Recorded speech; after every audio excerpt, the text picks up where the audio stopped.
Me la dieron. La beca. ¡La beca! ¡Me llegó la carta de nuevo! ¡La carta de nuevo! ¿Cómo te la dieron? No sé, espérate que la... Espera. Me dieron la beca.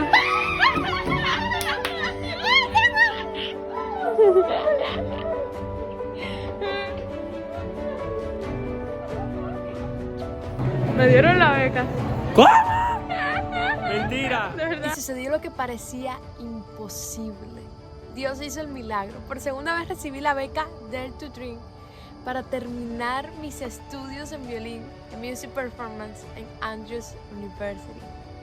Ese día yo recuerdo que cuando yo vi esa carta, eso fue realmente increíble. No lo podía leer, la leía de arriba abajo. Y ustedes saben que la primera vez que lo había leído, allí estaba, yo vi en rojo la parte del inglés, del nivel de inglés, porque no lo tenía.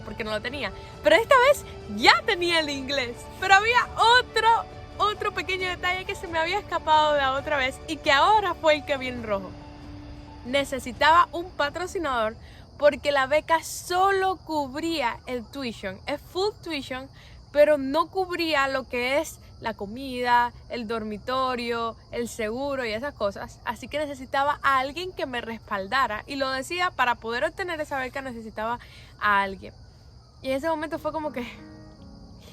Pero bueno, había escuchado anteriormente de una amiga en Instagram, que ayer tuve el privilegio de poder conocerla en persona, Caro, que ella tenía una publicación en su Insta que decía: Dios invita, Dios paga. Y eso hizo eco en mi corazón y fue como que, Señor, tú me trajiste hasta aquí. Yo hice todo lo que podía hacer, yo estudié, yo me preparé para hacer la audición, para hacer el examen de inglés, hice todos los papeles que tenía que hacer. Pero ya esto se va de mis manos, es demasiado dinero, era alrededor de $10,000 por año que había que poner aparte de la beca. Yo, esto es demasiado, te necesito. Y tú eres el rey del universo, tú eres el dueño de la plata y el oro, el dueño del mundo. Y cuando nosotros comenzamos a entender que nuestro Padre es el dueño de todo lo que existe, que es el dueño de la plata y el oro, que nosotros podemos venir a Él y Él suplirá todo lo que nos falta conforme a su riqueza en gloria en Cristo Jesús. Cuando comencemos a entender eso, comenzaremos a vivir diferente. Y en ese preciso momento, cuando yo pensé que ya había terminado todo ahí, recuerdo que papá, Dios, me llevó allí una vez más a la placa de mi casa, y cuando me senté había tantos pajaritos así como volando, y recordé el versículo: mirad las aves del cielo, no siembran, ni ciegan, ni juntan en graneros, y vuestro Padre Celestial las alimenta. ¿No valéis vosotros mucho más que ellas? Y mirad los lirios del campo, ellos no tejen, o sea, y ni el propio Salomón con toda su pompa y su gloria se vistió como uno de ellos. Si Dios cuida así a los lirios del campo que hoy están aquí y mañana es echado al fuego, ¿no hará más por vosotros, hombres de poca fe? Y dice: mas buscad primeramente el reino de Dios y su justicia, y todo lo demás vendrá por añadidura. Yo me aferré a esa promesa. Y cuando pensé que todo había terminado, el Señor puso a personas en mi vida. Personas que jamás pensé que tendrían un impacto tan grande en esta parte de la historia. Que había conocido muchísimo tiempo atrás, pero que en este momento jugaron un papel crucial, como el Pastor Wagner. El Pastor Wagner lo conocí hace unos 7 años, yo tenía 12 años o 13 años, perdón, no recuerdo bien, cuando él fue con una delegación de estudiantes a la iglesia a ayudar a reparar mi iglesia allá en Guanabacoa. Y él me conoció allá y yo toqué el violín, específicamente la canción Creo en Dios. Y allí él se emocionó muchísimo, nosotros estuvimos hablando y desde aquel entonces él había querido traerme a los Estados Unidos, pero no había podido ser. Pero en esta ocasión, cuando yo le cuento: pastor, mire, me pasa esto, recibí una beca en Andrews para estudiar, pero no tengo cómo sustentar los demás gastos. En ese momento él fue como que: Maylin, despreocúpate que yo me voy a encargar de lo demás. Y así el Señor fue poniendo personas, como yo digo, el Pastor Wagner es la mano de Dios en mi vida. el pastor Fernando Ortiz, que estuvo a cada momento, a cada paso, ayudándome con todo el proceso. Keila Díaz Hernández, que es una amiga muy querida de nuestra familia, que estuvo allí a cada momentico y que ahora es como mi mamá aquí en Verde Springs. El pastor Genaro, ahí ayudándome cada segundo, haciendo todo lo que podía hacer. El Señor fue poniendo a Gimel también, que Gimel fue el que me ayudó primero con la carta del sponsor cuando ya la fecha límite iba a acabar. Y el pastor Sepúlveda, así tantas personas que el Señor fue poniendo cuando yo pensaba que toda esta historia había terminado para hacerme entender que este sueño no se trataba de mí. Este sueño se iba mucho más de mis manos porque era tan grande. Este era un sueño suyo para mí. Y cada vez que llegaba alguna dificultad, Él ponía a la persona correcta para hacer que todo fluyera conforme a su voluntad y a su propósito. Luego, ya cuando está todo claro lo del sponsor y demás, había que hacer el depósito en la universidad de $3,000 y 100 creo, para hacer todo lo que es porque yo era una estudiante internacional, para hacer todo lo que eran los papeles para la embajada y demás. Y en ese momento fue como que, y ahora sí, ya, aquí terminó todo. Pero les digo, cada vez que pasaba algo, el Señor ponía allí. Mi prima Grady se hizo cargo de todo eso y estuvo allí también conmigo a cada paso, mano a mano con el pastor Banner. Y fue increíble ver cómo Dios usaba personas para bendecirme. Aun cuando parecía no haber salida, el Señor ponía su mano de amor y poder para hacerme entender que Él estaba detrás de todo esto. Y bueno, llegó una de las partes más difíciles, porque yo recuerdo que a mí me decían, una cosa es que te den la beca, pero otra cosa muy diferente es que te vayan a dar la visa. Porque ustedes saben que las cosas con Cuba y Estados Unidos son un poco complicadas. Y en ese momento, en el momento que yo iba a pedir mi visa, y creo que todavía la embajada de Estados Unidos en Cuba estaba cerrada. Y no estaban aceptando los casos, estaban aceptando casos muy, creo que de reunificación familiar, pero de primera categoría, no sé si es así como se dice, de padre a hijo, pero no estaban aceptando visa de no inmigrante y de estudiante, mucho menos. Así que en ese momento teníamos que viajar a Guyana, que era donde se estaban haciendo los trámites consulares de Cuba. Teníamos que viajar a Guyana y no teníamos un kilo para viajar a Guyana. Y teníamos que ir porque ni en otro lugar, o sea, no había otro lugar en lo que estuvieran haciendo eso. Y además Guyana es libre visado. Y ustedes saben que nosotros los cubanos no tenemos muchos países que sean libre visado y para viajar necesitamos la visa. Y en ese momento, cuando los pasajes literalmente por persona estaban casi en $4,500, solo una persona. Mi papá incluso llegó a pensar en un momento, Maylin, vas a tener que viajar sola tú porque no tenemos dinero. O sea, no tenemos ni para pagar los $4,500. Vas a tener que ir tú sola, vamos a ver cómo hacemos. O sea, eso fue, tuvimos que vender la moto de mi papá, tuvimos que vender violín, tuvimos que ponernos allí súper. Y en ese momento, buscando pasajes, no bajaban de $4,500 por persona. Y yo recuerdo que una vez más subí al techo de mi casa y le dije, Dios, tú me trajiste hasta aquí. Fuiste tú el que nos metiste en todo esto y yo he visto tu mano poderosa a cada segundo, a cada instante. ¿Sabes? Te necesito ahora mismo. Porque sabes que tenemos que viajar a Guyana y no tenemos cómo hacerlo. Y recuerdo que cuando bajo mi papá me estaba llamando, Maylin. Dice, acabo de encontrar 2 pasajes a Guyana por $1,800. 2 pasajes haciendo escala en Panamá. Y esto era otra cosa porque esto es un pequeño detalle, porque para hacer escala en Panamá se necesita una visa de tránsito o una visa de turista como tengas. Y eso no es un país libre visado para Cuba. Y si no tienes la visa no puedes hacer la escala en Panamá. Y yo tenía mi visa de Panamá que mi papá me había sacado hace como 3 años atrás y jamás la había utilizado. Era como si Dios hubiese estado. Es que me encanta cuando pienso en estos pequeños detalles, son los que te hacen ver que Dios cuida de cada detalle Dios está pendiente de todo lo que pasa en tu vida. Nosotros muchas veces pensamos que las cosas pasan por casualidad. A lo mejor yo habría pensado que esa visa yo la había sacado y que jamás iba a viajar a Panamá y no sabía ni para qué tenía esa visa. Y en ese momento fue lo que permitió que pudiéramos conseguir pasajes por un precio muchísimo menor por el que estaban. Y eso es algo con lo que quiero que te quedes antes de continuar con la historia, con el testimonio. De que todo lo que pasa en tu vida tiene un propósito. Desde que te levantas hasta que te acuestas, tu vida está siendo escrita por un Dios de propósito. Tu vida tiene propósito. Dios tiene planes y sueños que son mucho más grandes de lo que puedes imaginar o pensar. Pero necesitas cada día rendirte a Él. Bueno, aparecen los pasajes, nos vamos para Guyana con toda la cosa, qué sé yo, nos habíamos quedado. Hacemos la escala en Panamá. Eso fue increíble cuando yo llegué al aeropuerto de Tocumen y veía todas las cosas. Yo estaba como una niña chiquita. Llegamos a Guyana y allá llegamos un lunes en la madrugada, no recuerdo, sí. Y el miércoles en la entrevista.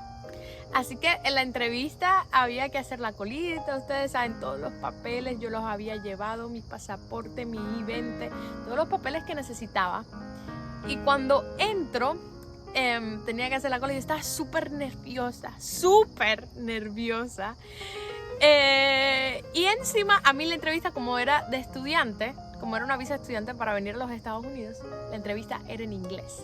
O sea, a mí me habían dicho el día anterior, porque nos estábamos quedando como en un hostal, me habían dicho, no, a lo mejor si te la hacen en español, si te dicen que si quieres traductor, acéptalo, pero si te dicen, si empieza al cónsul, empieza a hablar en inglés, es en inglés por ir para allá. Entonces yo llego a donde estaba la cónsul y comienza la entrevista en inglés. Toda la entrevista de principio a fin fue en inglés. Y ahí yo estaba orando, yo, Espíritu Santo, o sea, quédate conmigo, porque los momentos cruciales en que yo necesitaba el inglés, el Señor estaba ahí para mí y me ha hecho hablar en inglés. Ahí comenzó la entrevista y cuando, estaba temerosa porque en la entrevista generalmente te preguntan cosas para ver qué tú vas a hacer, cuáles son tus planes, si te vas a quedar, si vas a ir a quedarte o simplemente a estudiar. Entonces yo tenía miedo si me empezaban a preguntar de mi familia, si me empezaban a preguntar de qué iba a hacer después de estudiar, si quieres regresar a Cuba, cuáles son tus planes después de graduarte. Esas son las cosas generalmente preguntas y las cosas en que generalmente las personas se traban porque empiezan a titubear, ustedes saben. Pero a mí simplemente me hicieron, yo le entrego los documentos a la señora y cuando ella comienza, a la cónsul, cuando ella comienza a revisar mi I-20 y llega la parte del scholarship de la beca que tenía como $33,000 por año, ella se quedó como que, $33,000, lo hiciste muy bien, me dice. Y me pregunta, aquí dice, ¿por qué decidiste estudiar en Andrews? Y yo recuerdo que lo primero que me vino a la mente fue, porque desde pequeña he soñado con estudiar en una universidad adventista y en Cuba yo no tengo esa oportunidad porque todas las universidades son públicas. Y me dijo, está bien. Y me dice, ¿pero qué vas a estudiar específicamente? Porque aquí dice que vas a estudiar Music Performance, pero no especifica el instrumento. Y yo le respondí, no, yo llevo estudiando violín desde que tengo 7 años. Ay, dice, esto es muy lindo, qué sé yo. Y me dice, ¿quién es tu sponsor? ¿Quién es tu patrocinador? Y le explico, no, un pastor de la conferencia de New Jersey en los Estados Unidos. Dice, perfecto. Y me pregunta ya al final, ¿y tú eres de la juventud? Y yo le digo, no. Y dice, no, me lo imaginaba, pero imagínate, tengo que preguntar igual. Y recuerdo que ella se fue y yo me quedé allí esperando durante como 3-5 minutos. A mí se me hizo eterno y yo estaba orando allí en mi corazón. Y cuando regresa ya, ella sube así el pasaporte, porque si te entregan el pasaporte es que no te van a dar visa, pero si ellos se quedan con tu pasaporte es que te la van a poner. Ella levanta así el pasaporte y como hizo y lo puso a un lado. Y luego me da un papelito y me dijo, disfruta tus estudios en los Estados Unidos. Ese momento fue como que... Bueno, yo salí de ahí en shock literalmente. Yo no me lo podía creer. Yo decía, el Señor hizo lo que era imposible. Cuando a tantas personas delante de mí le habían negado la visa, cuando a tantas personas delante de mí no le habían dicho nada, a mí me habían dado mi visa. Pero tengan en cuenta este pequeño detalle. Ellos se habían quedado con el pasaporte. Y cuando yo llego a la casa toda súper contenta, qué sé yo, recuerdo que al otro día, eso fue el miércoles, el jueves por la mañana estábamos todos desayunando, porque acuérdense que era un hostal y había más personas, que también todos los que estábamos ahí eran cubanos que habían venido a Guyana para la embajada y que habían pedido visa. Y las historias de la gente eran, no, el pasaporte se demora como 3 meses. Ah, no, yo llevo aquí 3 meses y el pasaporte todavía no me ha llegado. No, yo llevo aquí 1 mes y el pasaporte todavía no me ha llegado. Y en ese momento nosotros estábamos como, mi papá se me viró y me dijo, Ailín, ¿tú viste eso? Nosotros tenemos pasaje para el martes en la madrugada, era jueves, y el pasaporte o me llegaba el viernes en la tarde o teníamos que correr todo el pasaje porque ese fin de semana ellos no trabajan fin de semana y el lunes era 4 de julio, o sea, era feriado también. Y entonces en ese momento fue, o me llega mañana el pasaporte o tenemos que quedarnos aquí meses porque sin pasaporte tampoco podíamos regresar a Cuba. Y si no llegaba el pasaporte teníamos que correr el pasaje, que era dinero.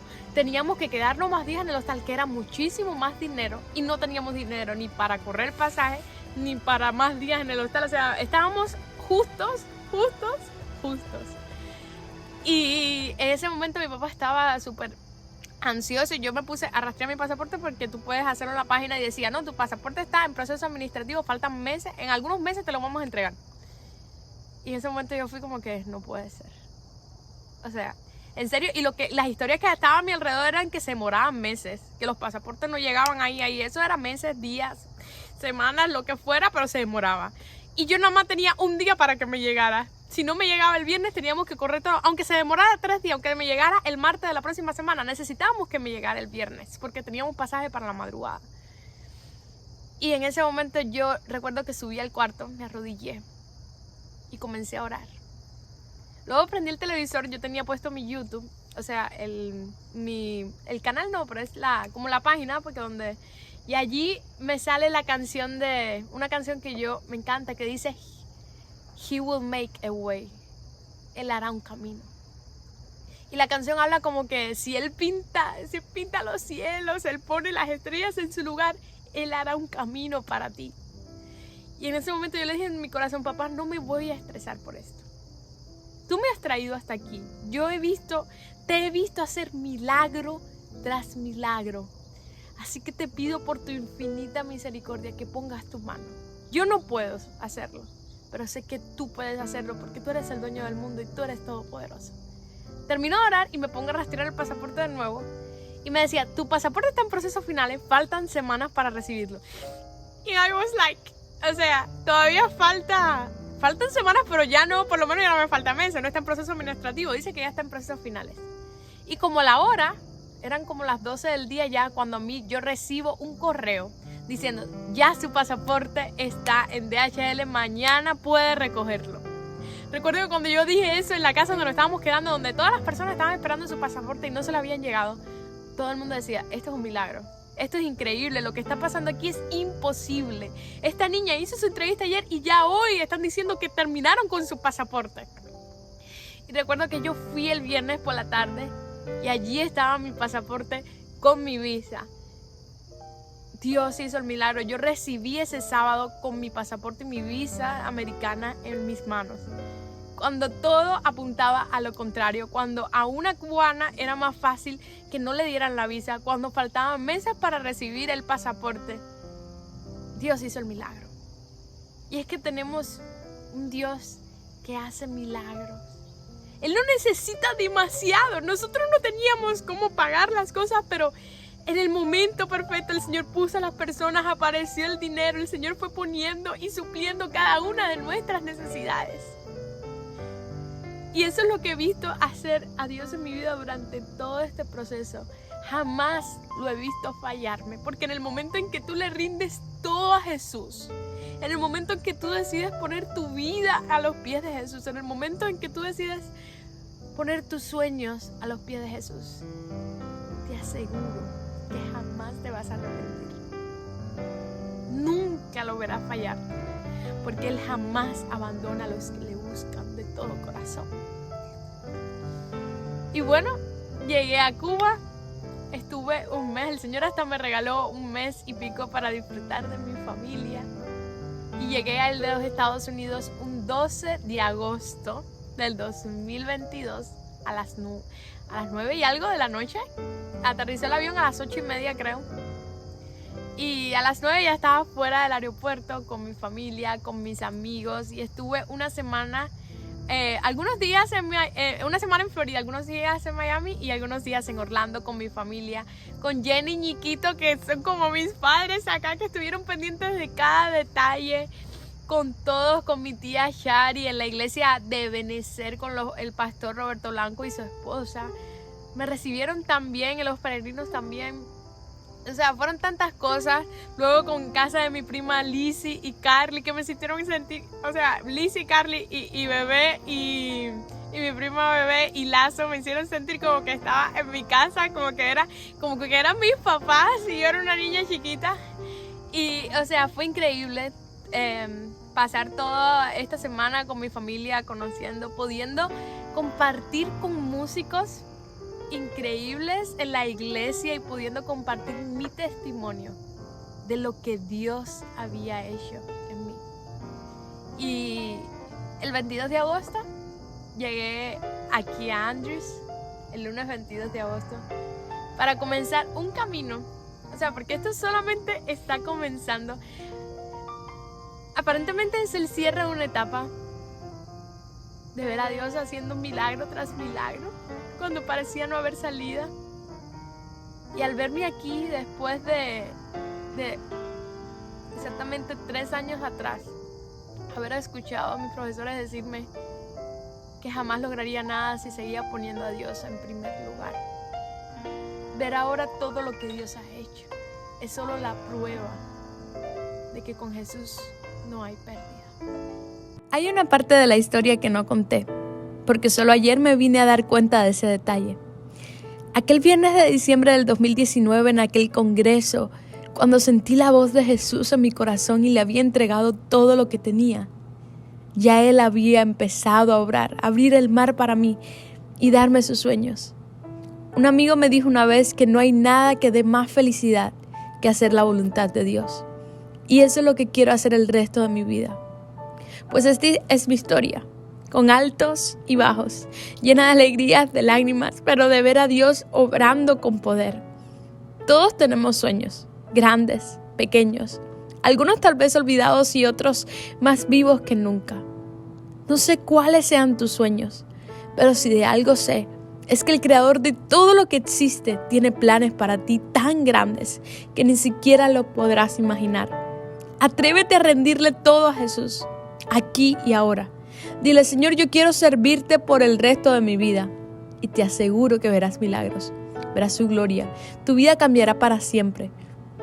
No sé lo que pasará en el futuro, pero si de algo estoy segura, es que quiero vivir para caminar de su mano todos los días de mi vida, hasta que lo vea cara a cara. Y para decirle al mundo entero: Con Jesús nunca hay pérdida.